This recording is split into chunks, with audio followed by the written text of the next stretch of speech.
Hello the internet, let me ask you a question. When was the last time you played a game that, well, hated you? There's not really much in the way of proper brain teaser puzzle games these days. Fair enough, we've got the point and click resurgence, but how's half story, half puzzle in the first place?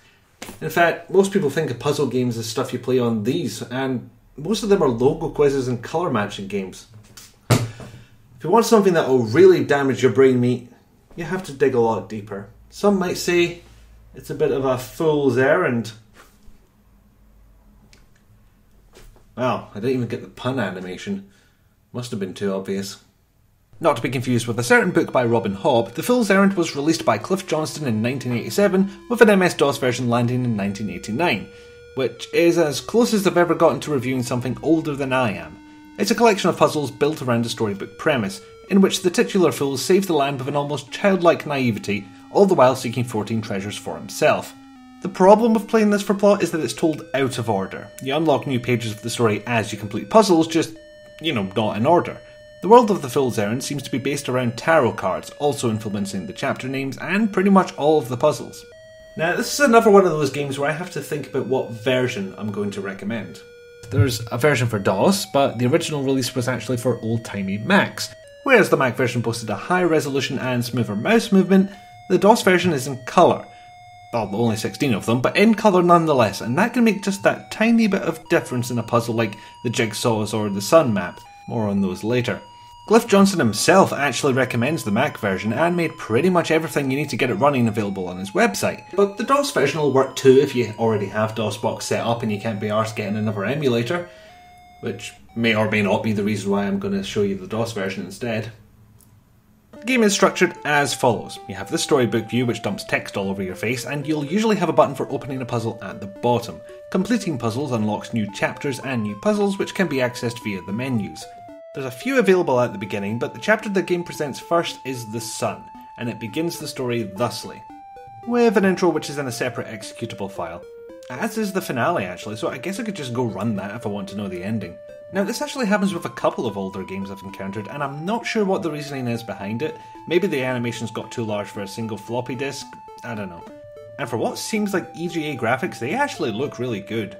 Shame there's no music whatsoever, just a wee beep once in a while or something that sounds dangerously like flatulence. Anyway, enough of that, here's the story.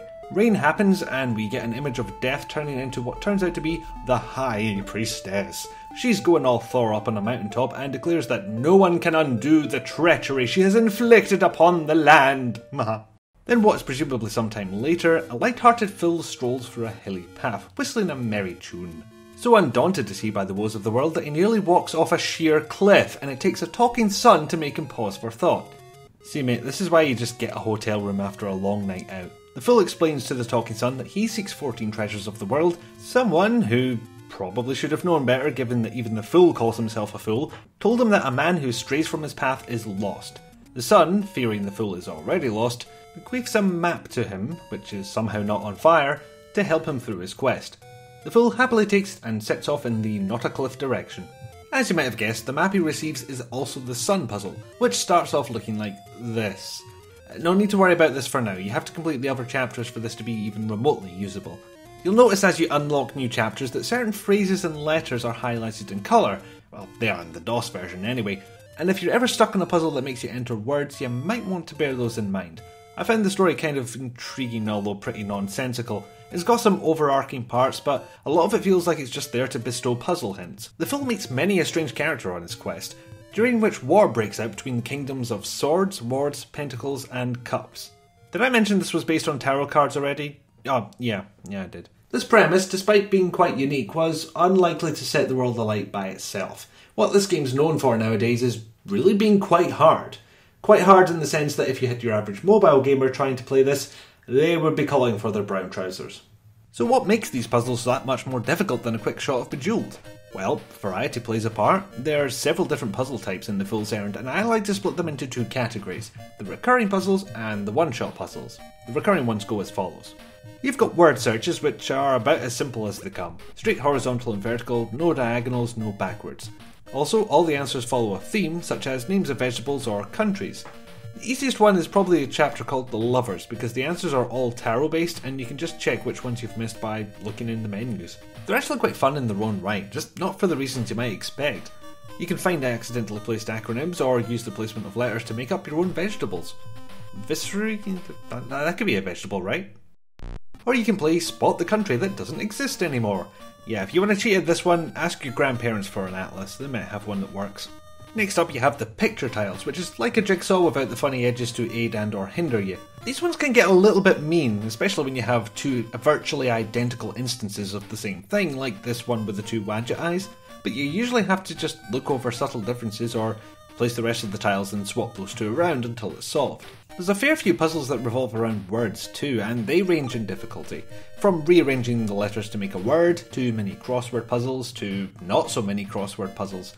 Then there's these shapes with the occasional letter on them which eventually spell out something. Doubly annoying when you realise you can't swap shapes around or nudge them aside, so you're shuffling tiles around the empty space and probably getting flashbacks to Papers, Please while you do it. A weirder example is when you get a big picture and you need to type in a phrase to go with it. Sometimes you have to just figure it out from the picture on display, and some of those are easier than others, but other times all you have to do is move the mouse to find the hidden letters. Then again, refresh rate on the mouse is pretty low, so that can be a task in itself. Now at some point I might have mentioned that I love cipher puzzles, or whatever the hell you call these things. This is the game that got me into ciphers, and there's a nice handful of ciphers. Yay ciphers! Ciphers. The only difference between these ones is one of them might have this little lookup table at the bottom and some of them won't. The 3x3 letter grids can sod right off though, you never know what the game is going to consider valid. The strangest, and for me the most difficult, are these ones here. You select one of the numbers and it will add letters, subtract letters, change the order of letters, add spaces, or any combination thereof. Once these get to about 8 numbers, my eyes glaze over like I'm smuggling product for Tim Horton or something. Oof, now there's a job. Right, I think that's all the word ones dealt with now, which leaves a mere few shaped-based puzzles in our recurring category. This puzzle here has you set some binary shapes on or off, which result in the picture at the top doing, well, that. I really don't know how to describe it. It's as if each letter will both add shapes to the picture and remove others. And finally, there's some mazes. The archway and the maze of hedges, surprise your face, are mazes. Archway only has hidden walls, but Maze of Hedges throws in invisible teleporters, hidden walls, and even more invisible teleporters. The controls are a bit odd in that you click and drag the mouse in the direction you want your ping pong ball to go, but they work. It's a matter of trial and error, coupled with memorising where the teleporters are and where they go. Bit of a slog, but probably the easiest of this whole lot. Okay, recurring puzzles done, now for the one-shots. And for some reason, these puzzles are among the hardest in the game. The inappropriately named Justice has you, well, you're clicking this, and then that happens, and clicking those causes this, and clicking that after it does. I have no idea how this works. It reminds me a little bit of Lights Out, actually, but not exactly the same. A Wheel of Fortune, unlike its namesake, is a poker-type game in which you're dealt 2 cards, then choose one from the group of 3 in front of you.